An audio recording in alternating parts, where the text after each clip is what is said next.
जनाजा। बेवफा हो देखे आजा उठाता मोर जनाजा। रोवत लोग दुआरा पर बैठी के हमारा सोझा। बेवफा हो देखे आजा उठाता मोर जनाजा।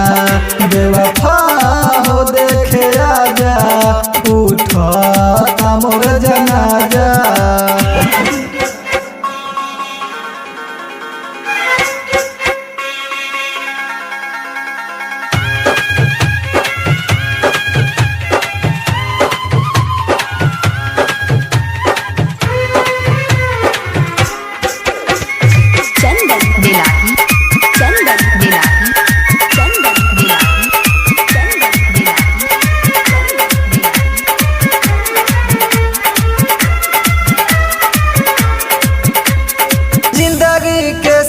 सपने अरमान मेरा छूटा। एक खुशी के तलाश में साथ सबका छूटा।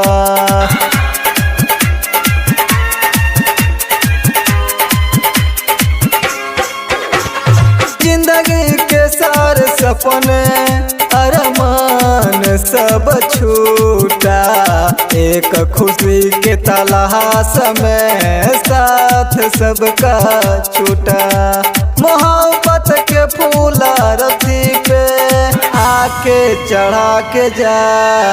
बेवफा हो देखे आजा उठाता मोर जनाजा। बेवफा हो देखे आजा उठाता मोर जनाजा। बेवफा हो देखे आजा उठाता मोर जनाजा।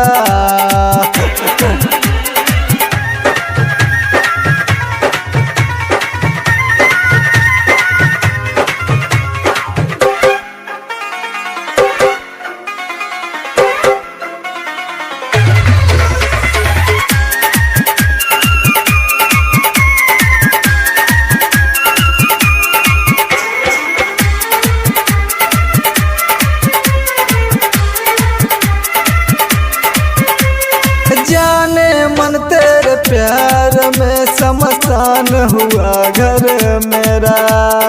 कहता रोहित भूलना ना वक्त का बखेरा।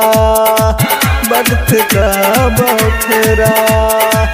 वक्त का बखेरा। जाने मन तेरे प्यार में शमशान हुआ घर मेरा। कहता रोहित भूलना ना वक्त का बखेरा।